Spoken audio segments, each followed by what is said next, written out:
Hi, this is Diane, and welcome to DMD Digest.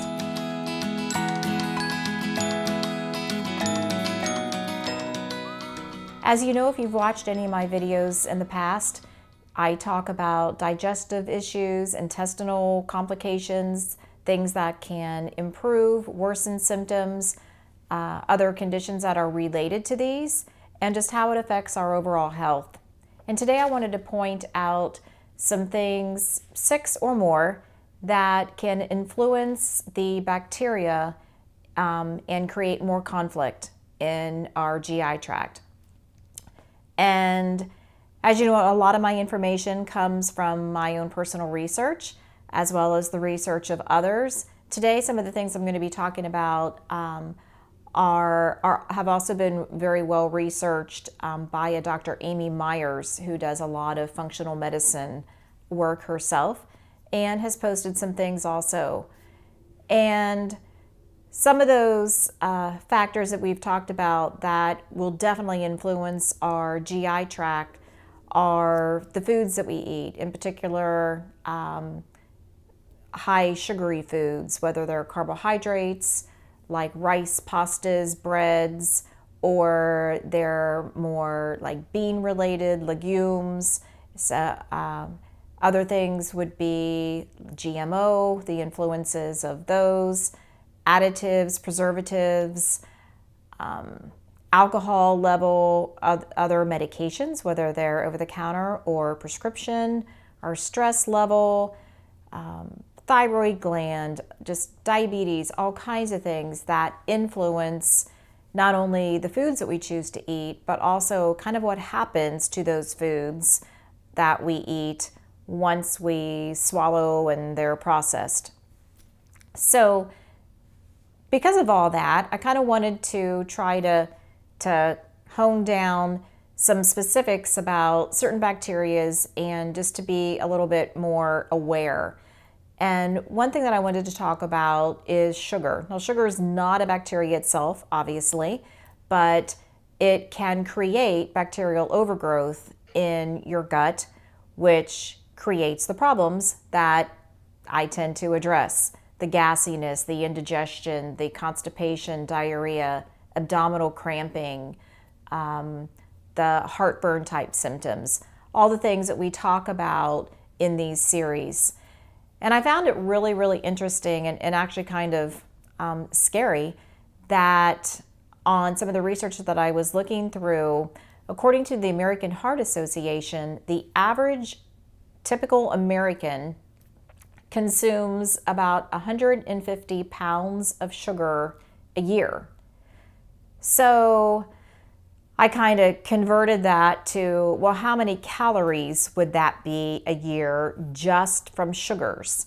And that's not, like a scoop of sugar, eating it like that. But sugar's found in a lot of our foods that we may not even think of sugar to be in, like ketchup and barbecue sauce, and in addition to the typical rice, puddings, desserts, pastas, things like that. So of the average 150 pounds of sugar a year that the typical American consumes, that equates to over 270,000 calories. That's a load. That was actually kind of mind-blowing to me. And, all my life I've always really, I love sugary things, and that's something that didn't used to bother me, I didn't think, until I started doing more experimenting and eliminating some things and found that actually sugar content in a lot of things, even including certain vegetables that I've referred to in previous videos, can be really disrupting. So I found that, as I said, really interesting. Something else that you want to pay attention to that sugar is highly concentrated in is alcohol. Primarily more your mixed drinks, but wine, less significant in beer, but alcohol has a high sugar content. So if you notice that after having a few drinks or something that you have more stomach issues or maybe more heartburn, that could easily be why. Other things that are high in sugars that we talked about before. Carbohydrates, we know, everyone knows, the whole bread thing. People are wanting to lean more toward keto and paleo and those type of diets that are low in carbohydrates, higher in proteins. And that is one way to address a high sugar content. So moving beyond food, other things that can impair digestion and create a bacterial overgrowth would be thyroid disease, whether it is underactive or overactive. Another thing that we see that can affect bacterial overgrowth is certain medical conditions like diabetes and Parkinson's disease, as well as multiple sclerosis, other autoimmune disorders, such as maybe lupus, some other dermatological conditions. If you have a tendency to get a lot of rashes, maybe yeast infections, which are also known as candida, fungal skin infections, fungal nail infections, rosacea. Those things tend to also have some correlation with higher bacterial overgrowth in the intestine. Along that line is another condition called SIBO for short, which I referred to in prior videos as well, but SIBO stands for small intestine bacterial overgrowth. And that's primarily what's happening with a high sugar diet and some of these other conditions that I've just mentioned, is that bacteria in your small intestine just tends to flourish and it gets out of control, therefore creating all of those extremely uncomfortable, painful symptoms that we have to deal with. In addition to speaking of SIBO, we know that because of this condition and other conditions that affect the bacterial overgrowth, it can greatly affect how nutrients are absorbed, such as B12, folic acid, a lot of your different vitamins and minerals. Conditions that affect the acidity in your stomach, such as diabetes, some other conditions that I've mentioned. If you have a lot of heartburn, or your condition creates for a lot of nausea or vomiting. In a former video, I talked a lot about gastroparesis and conditions that create that. And with those, we have a lot of vomiting, and that will lower the acidity in your stomach, which then can allow more bacterial overgrowth, as well as completely disrupt how your stomach is able to digest food itself. So the less acid in the stomach, the more difficulties you're going to have, which also affects like the use of antacids. You don't really want to use antacids with heartburn and stomach conditions, or the many other medications that are out on the market, such as the Pepcid and Zantac and the Prilosec, those type of medications. They're specifically developed for short-term use only, predominantly 2 weeks, but not something that you would want to take on a continued basis. And it's exactly for those reasons, because it alters the acidity in your stomach and actually ends up making it more difficult for proper digestion and absorption to occur, and kind of like it ends up making the whole situation much, much worse. So an alternative, what do we do? I've talked a lot about probiotics and prebiotics in the past, and resources to consider as far as quality brands, and looking for that USP seal, and making sure that your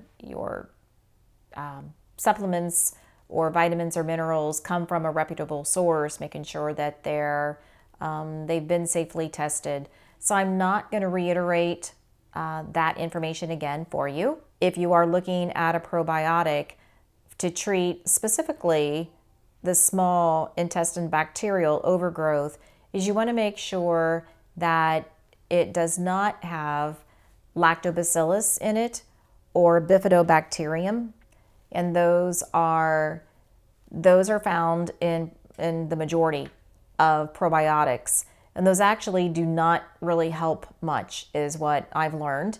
And once again, a lot of this information I did get from Dr. Amy Myers, who is, I feel, a leader in SIBO and just has some excellent information out there.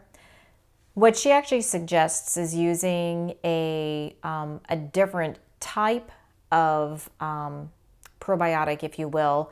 It's they're the agents that you would find more commonly like in soil or dirt.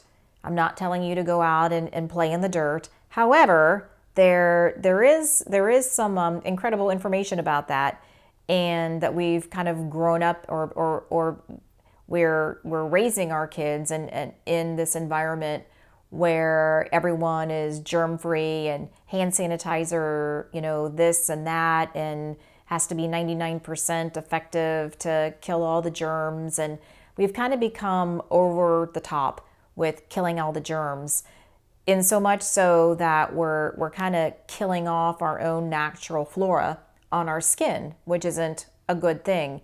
You want some of those germs on your skin because they help to fight off many other infections and kind of create like a little ecosystem and a nice balance on your skin. So she actually advises using those more soil-based organisms in your probiotic, of which she has a whole line of supplementation out there. And there's some pros and cons about that as well. Some of the concerns with ingesting soil-based bacteriums is that you could completely disrupt things. You could introduce too much, and then we have an overgrowth of that. So once again, as always, use your judgment, do your reading, do your research, investigate what you find or what you think is going to be beneficial for you, and always run it by your healthcare professional. But a product that she has, and something that I've read, in addition to just what Dr. Myers suggests, if we're looking at the other type of probiotic to use specifically to address the SIBO, we're going to look for 3 specific organisms. And I'm going to refer to my page and read this so that I don't mess this up. But one of them is Bacillus subtilis. Another one is Bacillus clausii. And then another one is Bacillus coagulans.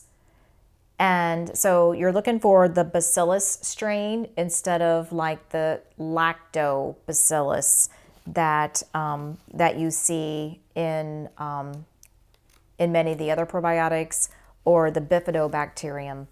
So you want to look for that bacillus kind of as the prefix of the content in your supplement. So with that in mind, again, always do your own research, ask questions, and consult with a medical professional, letting them know what you're doing.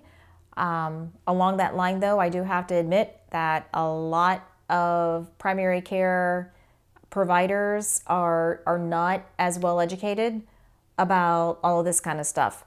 And the functional medicine approach definitely has a different knowledge and a different expertise. And you might be able to find more help in that avenue, just looking at that as a resource for you. So in closing, I just wanted to remind you to make sure that you investigate. This is your health, your body. Make sure you're well researched, and you share what you find with your healthcare professional. They may or may not agree or understand exactly what it is you're speaking of.